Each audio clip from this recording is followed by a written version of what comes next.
स्वामी समर्थांनी शेवटच्या क्षणी भक्तांना कोणता संदेश दिला आहे? स्वामी समर्थांनी सांगितलेल्या त्या वाक्यांच्यामुळे आजही लोक खूप सुख समाधानाने जगत आहेत. तर चला बघूया काय संदेश दिला आहे. व्हिडिओ शेवटपर्यंत बघा. शेवटच्या काळात स्वामी समर्थ वारंवार आम्ही जिवंत आहोत असे सांगत, पण शरीर थकलेले दिसत होते. भक्त, शिष्य आणि अक्कलकोट परिसरातील ग्रामस्थांना हळूहळू जाणवू लागले की स्वामी देहत्यागाच्या म्हणजे समाधीच्या तयारीत आहेत. शेवटचे दिवस व संकेत.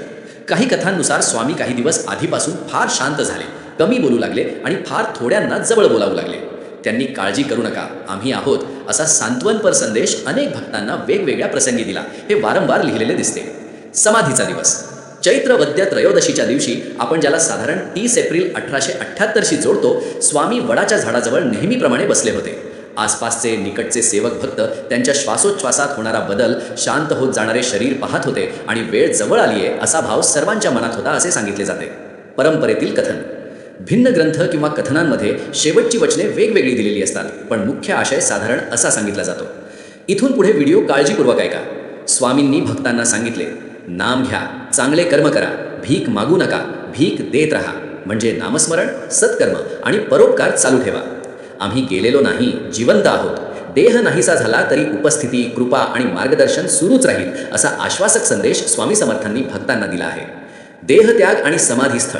स्वामी शांतपणे ध्यानावस्थेत व विरक्त अवस्थेत गेला व शरीर निश्चल झाले तेव्हा उपस्थितांनी देहत्याग झाल्याचे ओळखले अशी पारंपरिक मांडणी आहे.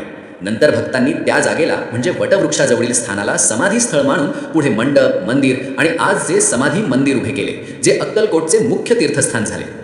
भक्तांसाठी या कथेचा अर्थ. या संपूर्ण समाधी कथेचा केंद्रबिंदू देह गेल्यावरही गुरु जिवंत आहेत, कार्यरत आहेत हा विश्वास आहे.